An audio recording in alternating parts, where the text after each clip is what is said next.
Most people think wealth comes from luck, connections, or grinding themselves into dust, but that's a myth. Real wealth is built in the background, through tiny daily choices that quietly compound. These aren't routines, they're assets. Today, I'm breaking down 12 habits the wealthy use to build their empires without forcing it, so you can stop relying on luck and start building real leverage. Let's start with the first shift. You need to stop managing your time and start managing your energy. Most people look at a calendar and try to stuff as many tasks as possible into an 8-hour window. This is a poverty mindset. Wealthy people assess the return on investment of their energy. They understand that 1 hour of high focus, high energy work is worth 10 hours of sluggish, distracted effort. This means you must ruthlessly cut out low-value activities that drain your battery. If you are spending 3 hours arguing in comment sections or stressing over decisions that don't move the needle, you are bankrupting your potential. Treat your energy like a bank account with a daily withdrawal limit. If you spend it all on nonsense, you have nothing left to invest in your future. Prioritize tasks that multiply your output and protect your peak energy hours as if your life depends on it, because your financial life actually does.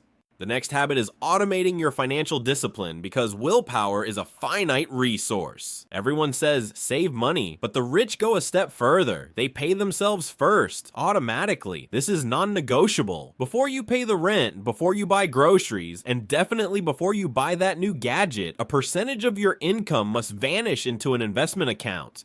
The psychological trick here is that if you don't see the money, you don't spend it. You learn to live on what is left over. By automating this, you remove the emotional struggle of trying to be good with money every month. You are essentially taxing yourself for your future freedom. Over time, you won't even miss that money, but in the background, it is working 24/7 to build a safety net that eventually turns into a launchpad. Stop relying on your discipline to get rich. Build a system that makes it impossible for you to fail. Habit 3 is ruthless focus. Most people bounce from idea to idea the moment things get uncomfortable, spreading their energy so thin it never compounds. Wealthy people do the opposite. They pick a path and go deep. While others are busy digging 10 shallow holes hoping one strikes oil, they commit to one and keep digging until they hit the reservoir. If you are trying to start a YouTube channel, learn day trading, and launch a dropshipping store all at the same time, you are guaranteeing your own failure. Mastery pays, mediocrity costs. Pick one high-value skill or one business model and obsess over it. Ignore the new trends popping up on your feed. Ignore the urge to pivot when things get hard. The compounding effect of wealth only kicks in when you stay in the game long enough to reap the rewards. Commit to being the best in one narrow lane, and the market will reward you disproportionately. Next, you must exhaust the body to tame the mind. This might sound like health advice, but it is strictly financial advice. There is a direct correlation between your physical output and your mental clarity. When your body is stagnant, your mind becomes foggy, anxious, and reactive. Wealth requires decision-making power, and you cannot make million-dollar decisions with a $2 brain fog. You don't need to be a bodybuilder, but you do need to break a sweat. Hard physical effort has a way of clearing your mind and killing procrastination. When you push your body through resistance, it becomes easier to handle the resistance in the rest of your life. That discipline translates directly to business. When things get tough in your hustle, you won't crumble because you've already proven to yourself this morning that you can handle discomfort. Your health is the vehicle that carries your ambition. If you let the vehicle rust, you aren't going anywhere. Let's look at habit number 5. You must curate your digital diet. We often talk about you are what you eat, but in the information age, you are what you consume online. The modern attention economy thrives on keeping you busy, emotional, and too drained to focus on your own life. If your feed is full of gossip, political outrage, and people complaining about how hard life is, you are programming your subconscious mind for failure. Wealthy people use their feed to feed their minds. They curate their social media so that every time they open their phone, they are hit with ideas, strategies, and motivation. Unfollow anyone who makes you feel inadequate or distracted. Follow people who are playing the game at a higher level than you. Turn your scrolling time into a passive education. If you aren't learning something new or getting inspired when you look at your screen, you are being used as a product. Take control of the input and you will change the output. Another massive habit is having a bias toward action. Most people are professional planners. They wait for the perfect time, the perfect equipment, and the perfect business plan. This is actually fear masquerading as preparation. The wealthy understand that you cannot steer a parked car. You have to start moving, even if you don't know exactly where you are going yet. This habit is about dipping your toes in the water immediately. If you have an idea, take a micro step today. Buy the domain, write the first paragraph, call the first lead. Momentum is the most powerful force in wealth creation. You learn infinitely more from one day of doing than from 1 year of reading about doing. Stop analyzing the return on investment with logic and start assessing it by action. Mistakes made at speed are easily corrected. Opportunities missed by waiting are gone forever. Be the person who does it messy while everyone else is still trying to figure out how to do it perfectly.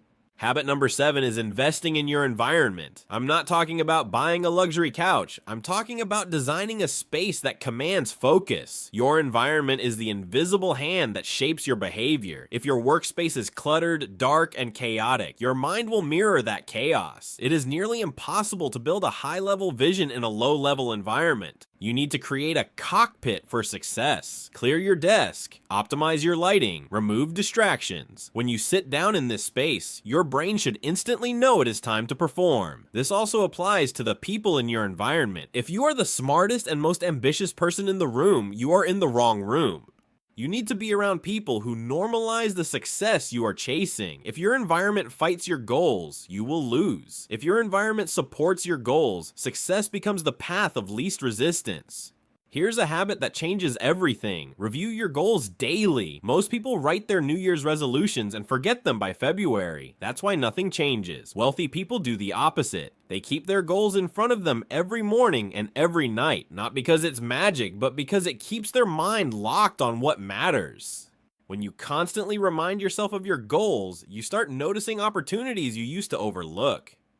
Ideas hit differently. Conversations feel different. You begin to see paths that were always there. You just weren't tuned in. Daily review keeps your direction clear. It stops you from drifting. It reminds you why you're saying no to distractions and yes to the work. If you don't remind yourself where you're going, you'll end up anywhere and usually nowhere you want to be. Next up, you have to stop worrying about what people think. This is the single biggest killer of dreams. The fear of judgment keeps more people poor than the lack of ability ever will. You have to understand that the people criticizing you are almost always doing less than you. They are in the stands while you are in the arena.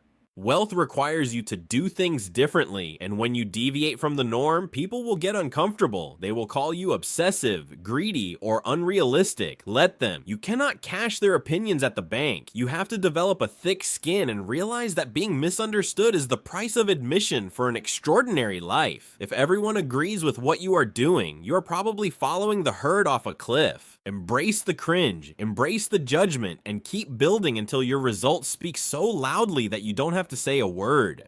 Number 10 is distinct. Spend money to multiply it. There is a difference between being cheap and being frugal. Poor people try to save money by doing everything themselves, wasting hours to save a few dollars. Rich people spend money to buy back time. They understand that money is a tool, not a trophy to be hoarded. If you put $50 into an experience that teaches you something that later makes you $5,000, that's not an expense, it's an investment. If hiring a cleaner frees up 3 hours for you to work on your business, that is a profit-generating activity. You need to shift your view of spending. Don't ask, how much does this cost? Ask, how much will this make me? Whether it is books, mentors, or software, if it increases your capacity to earn or gives you speed, spend the money. You can always make more money, but you can never make more time. The next habit is practicing aggressive gratitude. Now stay with me. This isn't just spiritual talk. Gratitude is the antidote to the scarcity mindset. When you operate from a place of I don't have enough, you make decisions out of fear and desperation. Desperation repels money. Confidence attracts it. When you take a moment daily to appreciate the progress you have made, you shift your brain into an abundant state. You stop focusing on the gap between where you are and where you want to be, and you start seeing the resources you already have. This positive feedback loop gives you the resilience to keep going when things break. It allows you to negotiate better, sell better, and lead better because you aren't coming from a place of neediness. You are coming from a place of power. Acknowledge your wins, no matter how small, and you will create the momentum to create bigger ones.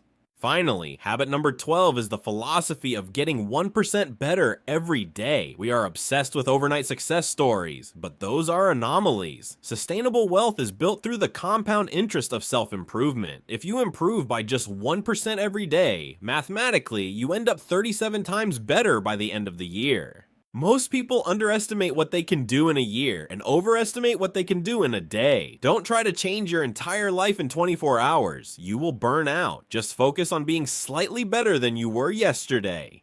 Did you write one more page? Did you save one more dollar? Did you learn one new fact? These tiny margins seem invisible in the moment, but over a decade, they create the gap between the billionaires and the rest of the world. Stop looking for the silver bullet and fall in love with the boring, repetitive process of incremental growth.